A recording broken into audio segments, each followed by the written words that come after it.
Section of the Unreal VR course, which is of course live on Udemy now, and Sam will start shipping into this course next week. I would have thought. Is that about right, Sam? That should be right. Yeah, I'm currently just finishing off the prototype. If we finish early enough, it might be this afternoon. So. Oh wow, you might see your first video this afternoon. Awesome. So Sam and I just did a little bit of the final review of the code that does the saving and loading. We did that off screen. If you want to know how it works, of course, buy the course. That was only a few minutes. Now we're focusing so that we've got a clean start to this stream on the UI. So we're reviewing the code that does the VR user interface in Unreal. Take it away, Sam. Right. So the user interface, the main kind of interesting bit is this guy, which is the BP menu. And the BP menu derives from this main menu class here, which is just an actor class. And it has quite a hefty public interface to add for all the things that can be done from one end to the other, because basically what's going on here is this U menu, if we go and have a look at it, is these two components, these two widgets, basically. So this menu is if I look at it, it's a widget component, which means that you give it a user interface widget and it renders it into the world. So this is, world space UI. This is the widget class that we're rendering to it. And this is the sizing. Now, there's a lot of stuff going on with the sizing. I'm not going to go into the details of, because that's quite important to the course. And you don't need to understand it to review this code, but it's... Yeah, so there's two bits of UI, though, to this game, right? One is this UI for the saving and loading, and then there's the other is the in-world UI that shows up when you on your controller. So which bit of the code are we... brush palette thing, yeah. Yeah, the brush palette. So which bit are we looking at now? We'll be looking at the saving and loading UI, or both together? We are going to look first at this saving and loading UI, and then we'll look at the palette, because that's fairly straightforward. Okay, so this is the more architecturally complex bit. So because we've got these two components, basically they're separate because they need to be located in different places, right? So you can see this one is kind of tilted and lower down. This one is over here. And I've used these two splines here as a guide, which is a really handy little trick I'm going to show you guys in the course, because the guidelines basically say that UI should be about 6 degrees down from your line of sight to be at a comfortable level. So this guide is helping us do that. You can see here in the rotation, it's 6 degrees down. And it's also got a length of 2.5 meters, which I think you can probably see somewhere in one of the spline things. Yeah, and you'll be sharing these guidelines in the course, right? Some of these. Obviously, yeah. And these are from Google. You said Google wrote these guidelines. Around designing this. And these are Google Daydream guidelines, basically. Nice. This is 2.25. Yeah, you can see that here, 2.25. And it is 27 degrees down. So this is all being used to position then these two pieces of UI. Okay, nice. These two pieces of UI are widgets, which we can see here. So we've got the save game buttons, which look like this. And we've got the save game list, which is just this grid. And we've got the save game item, which goes inside the list. Yeah, and as you can see, it's just that thumbnail. Yep. And this is the blank thumbnail. Okay, so, and this was just a screenshot. So this is a bit of a hack. I took a thumbnail of a blank scene and then... Yeah, that's fine until your world changes and we forget to update it. But yeah, exactly, that's the problem. Unless the world changed a lot, much easier, because otherwise you have to somehow at runtime load up the scene, take a snapshot, then close the scene down without even showing it. So that's not worth it. That would be over architecting massively. Would be. Okay, so that's that. Next up, let's have a look at what's actually going on. So the main menu acts as the coordinating class, and as it says in the comments, it's the root actor for the main menu, and it handles all the routing of UI messages between the various widgets and holds the state of the UI.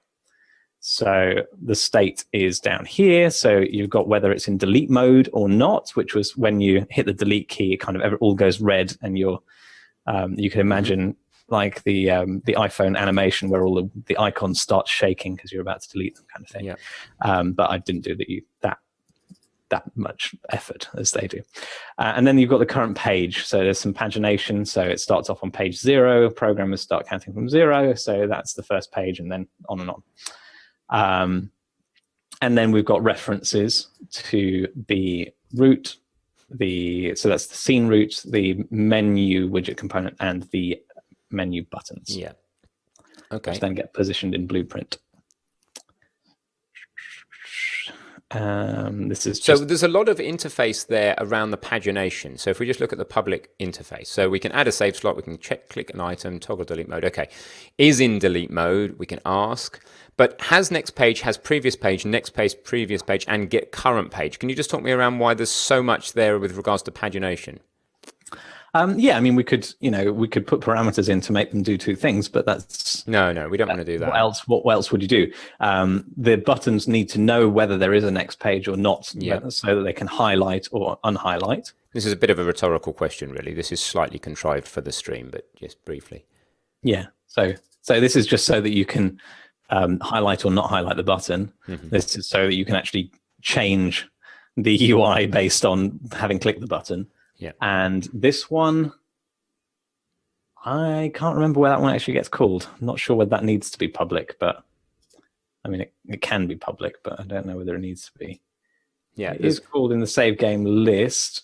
Oh yeah, because you want to show the right slots. So the menu actually does the loading of the slots and shows the only other vaguely sensible interface I could imagine here, which certainly is not worth changing to, but just as a comment, is that you could lose one of these functions by saying get current page and just get number of pages, and then you wouldn't need a has next and have previous, because that would be easily calculable from what page you're on and how many you have. Because you'd be page 0 would have no previous, it would only have a next, and then the last page would have no next and would only have a previous. Yes. So doesn't matter. Yeah. I'm just saying that. You could do it that way. You could do it that way. But then you're having to do the logic, and then you have to do the logic somewhere else. Exactly. Whatever. Just saying that. So the point is that sometimes your public interface collapses down to something logically slightly simple. 6 of one, half a dozen of another. Yeah. So baker's dozen. Yeah. All right, let's look at the implementation. Right, yeah. So this is, you're not going to like it, lots of forwarding. Yeah. I don't mind forwarding. So let's see. So the state is here. So it's not entirely forwarding, it's adding stuff, right? Mm-hmm. So let's take it from the top. So this is just setup of the components, default subobjects, begin play. This is loading in the slots. Mm-hmm. And also setting a parent reference on the buttons in the list so that they can call up to the parent. Yep.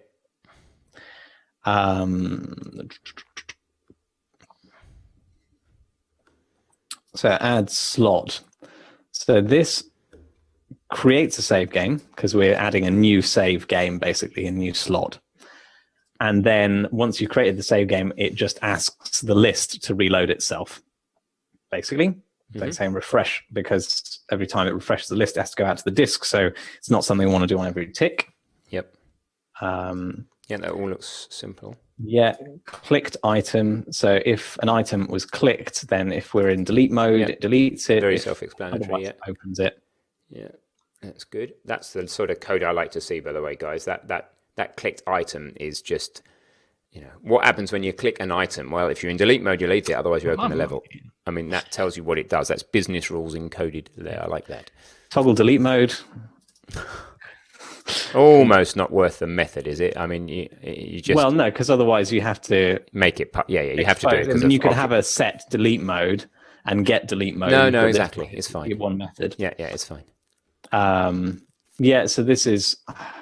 It's starting to get a little bit long for one-liner, I think. Yeah, so there's that logic I was basically talking about, the number of pages, etc. Yeah, so it's saying if we've got a save game list, if we don't, then we don't have a next page, but it's kind of obvious. And current page, Yeah, so current page plus 1 is less than the number of pages. Yeah, that makes sense. Just the next page is less than the total number of pages. Just index off in zero-based indexing. This one's easier because it doesn't actually have to have any, doesn't need to know anything, right? Because it knows that there's no pages earlier than 0. So it doesn't even have to ask the save game list about the number of pages. Yeah. And the reason you reformatted that is so that they conceptually and visually look similar. Yeah, at this point. So you can just visually parse them, Yeah. They associate. You can visually see the association between those two methods, basically. Yep. So then the next page is straightforward. I protected it so that we can be sure that there is a next page. Yep. And if it was a lot more lines of code inside the if, you would have probably gone if not has a next page return, right? Yeah, exactly. But this way, it's just quite easy to see. It's exactly. It's just a this balance is the between state. So we update the state, and then we reloading slots. And I made that one line because it's easier. Yep. Easier to read that way, I think. Same, exactly the same logic going the other way here. So you could pull it out. The only thing we need to be careful up with those one-liners, guys, is if you start sticking a return in front of the get save game list and start thinking that now that kind of thing, and then you put another line after that, then the second line after that's not going to get have a delivery. Entertain them, Ben. Okay, he's got a delivery. So I can't type on Sam's screen. So what I was saying is you just need to be careful with these ifs when you don't use code block braces, that if you were to hit return now, it would do this line of code. But then if you put another line after that, that won't get executed, regardless of how you indent, because this is not an indentation sensitive language like Python or GDScript. So always a little bit nervous about doing ifs that don't use code blocks. And in fact, when Sam gets back from collecting his delivery from the front door, I think I'm going to suggest that why not just put the curly braces in to protect against you hitting return right where you are and starting to flesh out that if statement into multiple lines of code, forgetting to put the curly braces in and getting confused about why one thing's executing and another is not. So I think probably curly braces here are better, but for that reason, but we shall see when Sam gets back, as I can't do anything to his screen apart from annotate over it, which could be fun. So Sam, I was just saying maybe curly braces around the actual statement there, so that if somebody does come in and put a return in, they don't get in that horrible situation. We've talked about this before, but I think the weight of adding curly braces to this makes it really inelegant. It does. I don't know. I think it's worth it personally, in that you can now just go straight in and start adding more terms to that if statement without any risk. But then I don't think you should do it this way if you're adding more terms. This is just to protect the one line. Yeah, don't we in other places when we do things on one line, don't we use the curly braces? I can't. No. So we don't have written code standards for here, so it's a discussion point. But I think because it's not an indentation sensitive language, I think it's safer to either put the curly braces in or to put it on another line. I agree with putting it on one line. I don't think that putting curly braces is that much of an overhead. I think it starts to look really ugly. Do you? Yeah. I'm not. It's really not necessary at this level. I think if you're going to make it onto a second line, you definitely would put curly braces in. Yeah, you would hope do it then. You would hope they would, yeah. Rather than way down the syntax. I'm happy with that habit. That's fine. It's awareness again. A lot of these things aren't necessarily exactly what you do, but it's awareness of what. It's just a code standards thing, isn't it? It's saying, if this is your code standard, then all your programmers have to be in the habit that when you move it onto 2 lines, you put curly braces. Even though you don't have to, obviously, this is still valid. Yeah. No, the problem, just so people, it's still valid, but when you put another line after it, which you will do. Yeah, because at some point you'll put but then I'm going to, and that line will not that line will always get executed regardless of the if condition, whether or not you indent. That's especially if you're then jumping over to Python, where you might think that if statement applies, but it doesn't. Yeah, exactly. So that's the trap. So when it's on one line, I'm fairly happy that that looks as long as we know that. Once you're aware of it, it then no longer matters. Yep. Okay, what would be worse, by the way, is to say that to somebody, you must always put curly braces in, don't even ask why, and then they don't have the awareness. That would be worse. Yeah. So so a little bit of logic that's going on here. If you're opening an item, it needs to basically open the level, and we give it this parameter, which is the save game ID, the UUID from before. Yep, that's fine. And this little bit is quite important. You need to show the splash screen because otherwise it just hangs randomly. Which is nice. found that out somehow. So you mean it's like a bug in the engine, or it's just a feat? Yeah, there's a bug because basically you should always show a splash screen when migrating between things in VR. Okay, So that that's good to know. I'd put a comment in there, make sure that that stays in the, why comments are always good. So maybe on the end of that line or before it or whatever.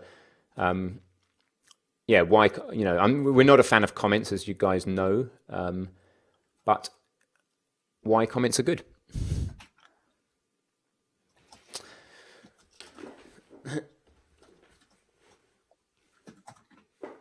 Yeah, okay, cool. So keep smashing through. We'll see what we can do in 10 minutes. We'll give it a 10-minute hard cap for the sake of so, okay, then next up we've got going down to meet Sam now. We can see his table height on his Lindy widget there. Yeah, you can see how many. Well, it's not 8 centimeters tall, by the way. That's just base table height's wrong. Okay, so yes, that's opening the level, deleting an item. Yeah, it's just deleting it from the save game system. Get save game list. Okay, this is just casting the widgets themselves. So you've got containers of the widgets, and it's just having to get the widget object out of the widget. The container. Yep. Okay, cool. Happy with that class. Okie doke. Right. So then we were interested in what's going on in, say, the buttons class. So the buttons class is lots of.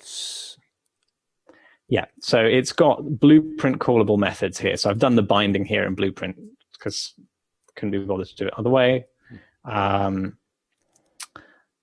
the binding in terms of whether the button is activated or not is going on in Blueprint. So this is just forwarding up to its parent, basically saying, is it in delete mode? Is it has next? And I should probably put parent and here as well, just in case the parent's null pointer. So if it's null pointer, then it just returns false rather than crashing, which is better. So that's just forwarding up to the parent who knows about has next or previous page. We're binding the buttons. So we've got 4 buttons, the create, delete, previous, and next. Then that's kind of initialize is the equivalent of begin play for a widget. The parent, which we can set via set parent, as you can see up there. And these are just for binding our button actions. So when we bind create button clicked, it calls these methods up on the parent. Basically. Okay, cool. Yep. But you see, interesting. Yeah. So from a one-line syntax view standpoint, you have got curly braces there. No, those curly braces are for methods. You need that. Yeah, I'm saying, yeah, exactly. You need it. So I mean, there's an argument that maybe we use it in the if as well. No, but it's different. To be consistent. You can't do without it, you see. I know you can't do without it, but that sets a precedent. That it doesn't. It's different syntax. You need to be aware that it's different syntax. It's awareness is the key. And also, you don't need these semicolons, actually. Okay, cool. Yeah, because in a method declaration, it is... Yeah, you have to have a code block there. Yeah. It's not that you need a code block. It's that you need to have curly braces in order to have a definition, an inline definition. Mm-hmm. It's just the syntax. So it is different. It's not the same as a code block in this case. Yeah, so these are just forwarding up. So then this becomes really easy. The C++ is just binding the click actions to their things in the header files. That's pretty straightforward. We can have a look at the, zoom go away. The buttons. So there's a bit of logic here in the graph, which is just kind of, I thought, it's display logic, probably belongs better in Blueprint here, really. So what we do is we just check whether it's delete mode or not. You need to zoom in one level for this to be visible on the stream, 1 or 2. Yeah, that's it. Yeah, so it's just seeing whether it's delete mode. And then we're branching based on that. And there is a widget switcher here. So the delete button goes to a cancel button. You see that? Yeah. So you switch the widget switcher to the second item if it's... yeah. And the asset binding to those actual assets is done here in the Blueprint, is it? The asset binding, what asset binding? Well, determining where are these, where do you specify where the cancel button is? Or, so those buttons you're showing, the actual assets, the image assets, how are they linked to this? So In the what editor we've here. got is, this is all just the whole hierarchy is done in Blueprint here, the widget hierarchy. Yeah, okay, so that's cool. So you're binding the actual visual assets to the logic inside Blueprint so that if you were to move or rename or whatever the assets, then it would all track that properly. Yeah, I mean, for the most part, there is some binding to C++ going on here. So this pre-page button is automatically bound to this pre-page button here. Yeah, but to a behavioral method, not to a asset. No, not this is a U button. So it's bound to the button, not the assets inside the button, but it's bound to the button widget. Yeah, which is fine. By name because of this meta bind widget. Mm-hmm. Yeah, but it's good that the actual assets are all done in Blueprint, so that's all tracked and movable, and a designer can make those changes without going into the C++, etc.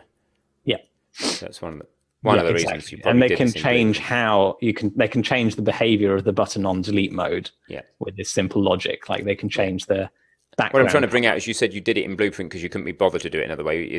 You're not giving yourself enough credit. You did it in Blueprint because it's it's a nice way to do it because of asset binding and the ability to change the functionality. It was twofold, the reason, basically. And then also the activation. So here, the next button, you can very easily bind the behavior. The hover over behavior and all this type of stuff. Next page, basically. Yeah. Blueprint callable. So, and this one is bound to has previous page. So that's a really easy binding. Yeah. And in future, they could choose to do something different with this setup, basically. Nice. Yeah, exactly. The data is exposed from the C++. Yep. Nice. Then we've got the list, which is based on our list class over here, which is also fairly straightforward, I think. So, no, that's the item. Okay, so we've seen reload slots being called lots of times. This is clicking a particular item in the list, so saying which item it was, and then this is actually going up, as you can see. It's being forwarded up to the parent. So it's based on button presses of a particular item. Which probably means, why is it public? It's public because the item, so this is where often separating interfaces would be good, but it can be a bit of a faff. But this is because the item needs to call up to this. That's setting the parent. Then we've got delete mode. So again, querying delete mode here because it will change things about the UI. Oh, as long as we don't have more than 4 billion pages, int32. Big. Yes, yeah, exactly. Get number of pages. So that's being used from above, as we saw previously. Add widget to slot. So we're going to see what the private methods do later. So reference to parent, reference to the grid in the blueprint down here. So this grid is what it's referencing. I think now, time-wise, we need to, I mean, really the idea here is just to get a review of the code and look for any kind of code smells or things that don't read right. So probably let's just focus on just going through mainly the CPPs now, as everything that's in the headers are in the CPP as well. We just whiz through the final CPP files in the last few minutes and we'll see what we can see. So reload slots as a protection, clear slots. I think that there's enough functional units in that reload slots that it might be worth refactoring out something like, for example, the for loop, the contents of the for loop, if that'll refactor nicely. Well, no, because all of these just get used in the for loop. It's just setting up all the getting things for the for loop, and then it's just doing the for loop. Yeah, okay, because then you'd end up with all sorts of out parameters or something minging if you tried to refactor it. I guess you could just pass in these into a Yeah, so what does that for? What I'm hankering for is, what does the for loop do? If it'll extract nicely, it'd be much more compact to read this. Like, okay, it does all this stuff, and then what does the for loop do? Because it's a lot of noise. Okay, cool. If it'll extract, that's cool. So what it says is, Yeah, what is that for loop doing? I have to stop and look at it actually. That's what I mean. Yeah, it's populating the slots. Okay, so populate slots method would be great there, but Yeah. yeah, be interesting to know how well that extracts. But let's not do it now. I think that's fairly easy. Incidentally, when you try and extract a method and you find the refactor tool tells you that it's going to be disgusting, by disgusting I typically mean has several out parameters or something like that, then often it's about, have you got your data in the right place? Should you be using instance variables? Is the architecture right? Not always, but sometimes if you can't extract it, so that's not the nicest signature that it's trying to extract. It's not the nicest signature at all. But I think it's all right actually. I think I can change it. So raises questions like, do you put these things into a struct or something so that you pass a single parameter? Is that going to be useful anywhere else if you were to do that? That combination of list, slots, paintings, painting offset, is that a thing? Anyway, I think we don't do it now, but an extraction there so it's easy to read later when you've forgotten about what it does might be useful. Yep. Add widget to slot looks fine. Yeah, so we're basically going over the number of slots. There's 9 slots as set up in the UI. So the UI has these slot objects. Yeah. So it goes over the 9 slots, protect against having run out of paintings, essentially. And then it takes a painting from the array based on the offset, because the offset is dependent on the page that we're currently on. And it adds a widget for that slot with that name. Nice, yeah. And then goes on to the next painting to populate. Yeah. So adding the widget is the next thing to look at then. Creates the widget of the save game item type. Yeah. It's fine. It reads fine is the point. It's fine. Parsing over it, yeah. So does clear slots. So does get number of pages. It's a shame about the need to cast there, but here, yeah. Well, yeah, because if you want floating point division instead of integer division, you need to do that. Yeah. Yeah. Okay, and then get slots.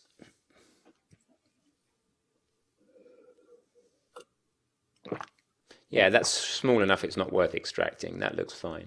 Well, I mean, that's the point. It is already extracted. Yeah, exactly. That's just a way of doing all this casting nonsense in a nicer way. Nice. Okay. Nice. Cool. Next one. Yeah. So straight to the C++ file, I think, is the next one. The item. Yeah. So item's pretty straightforward. You set its name, and you can get its name. And yeah, you've got magic numbers in there. F vector 2D 1000 by 1000. It may be worth parameterizing those somewhere, preferably somewhere. But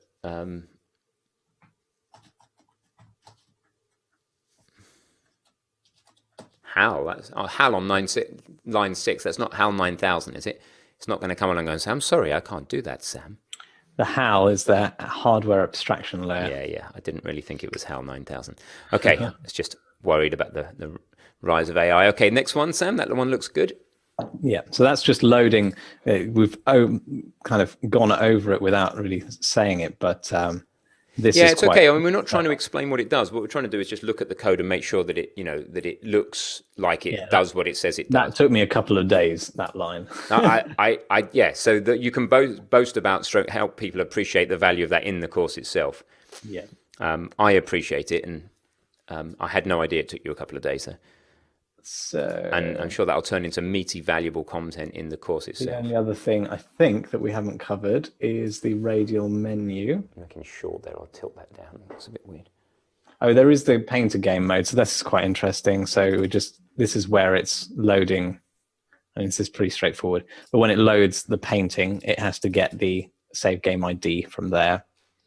So this is the game mode is where it stores the current painting ID, basically. Okay. Yeah, so that's a state of the game mode. Mm-hmm. So in a multiplayer game, you shouldn't put state in a game mode. You should put it in the game state. Now, the radial menu. That's pretty straightforward. It's just got those 3 buttons. Yeah, so this is the radial menu, is a menu that sits in world on your hand controller, just for reference. Exactly. And let's have a look at its subup file. This is the subup. So it's just binding to these things. So that's pretty straightforward. So these are the main things. So why have you got to return true at the end? Oh, okay. So it's everything in that first method, and in the other case it returns false. Okay. Super initialize return true false. If not super initialize, okay, return false. Otherwise, yeah, okay. Yeah. So this is just going and getting the hand controller, setting its state, basically, depending on what you hit. Yeah, looks straightforward enough. And save and quit. This is not nice. No, that just needs a bit of extraction somewhere. So, so it's doing two things at least because of those two different if statements. So it seems like this function could be at least cut in half. Yeah, I definitely think so. So just maybe a to-do to just cut. Here, cut I think we want to get like. Because in general, a method should probably only if what it does is an if, it's probably all it should do. Is the paradigm I'm trying to go by. And if it's doing an if and then doing another if, then it probably is doing two different things. So it'd probably be worth extracting those two different things. So that's that method would be that. Yeah. And then snapshot in the level. So we don't need the logging for a start.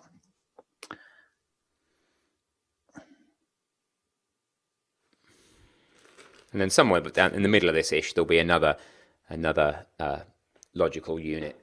At least 2 or 3 logical units I can see without even knowing what the code does.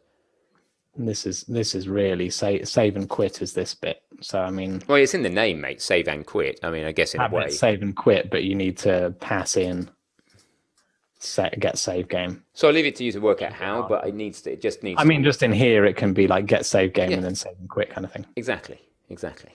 That's exactly what that's crying out. So without even if I blurred my eyes and couldn't read a word, it's kind of obvious that from 3 things, from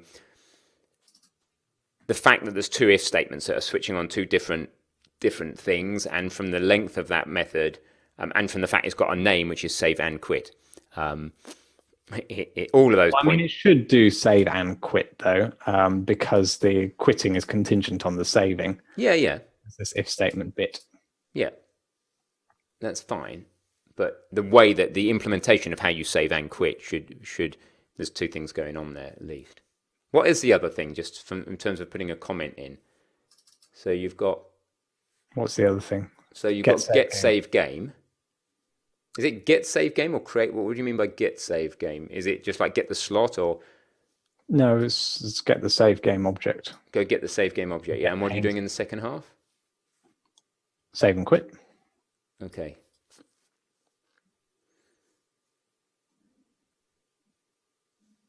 Yeah.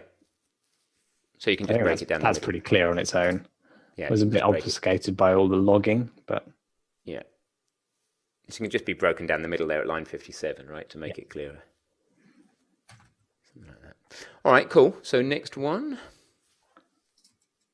What, have we got anything else? Let's see. We may not have. We may be nearly there. We may be finishing almost on time. We've seen the snapshot camera. Pretty good guess at 3 hours, I think. It was a very good guess. UI porn. We've seen that. We've seen that it was just there's a little bit going on here. Basically, that if the trigger's pressed, we send a left mouse button to the widget. Using again, I'm not too interested in what we do. I'm interested in how the code looks. So yeah, I mean, we've seen that. And in fact, next time we do a code review, we could go a little bit faster in that if my job to look at it from a... Yeah, I think it's more interesting to those watching, maybe. Maybe, but you've got to weigh that against 3 hours and the fact they don't really know what's going on in the project. So, they're going to be able to see all this in the course when they take the course. So, yeah, no, I think we've seen all of this. Cool. All right, mate. Awesome job. Definitely good to go on the section. Well done. Huge effort, and I hope that all the people with or even without Unreal VR, even if you haven't got VR kit, you could still learn a lot by taking this section. I think you could, yeah, and you'd have to adapt the mechanisms and whatnot, but that would make you stronger again. any of our communities after more advanced Unreal content and are hungry for more Unreal content, and bear in mind the Unreal multiplayer course, which I'll put in here now. Sorry, multiplayer, isn't it? This is the only place where we're covering serialization and save game stuff. So very useful. What is the shortcode for multiplayer, Sam?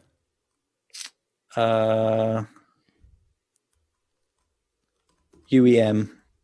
Okay, thank you. So that's our multiplayer course, and then we have the VR course that we're talking about now. So any of you are hungry for more C++ content, they're the two courses. Even if you don't want to make a multiplayer game, even if you don't have VR content, there's a lot of stuff in both of these courses we only do in those places. Yep. So, all right, awesome, guys. We'll see you for the next stream. I don't have anything else scheduled. I'm going to try and stream every day. So on my climbing weekend, I think, let us know in the chat. Would you like us to stream Lucy and we're on a family weekend with Lucy, the community, you know Lucy. And would you like us to do just a quick with the phone stream of where we are and what we're doing? If you would, then let us know, and we'll do like a weekendy stream to try and stream each day. Let us know in the chat. And thank you for joining us, and we'll see you on a future stream. See you on the flip side. Yeah, see you.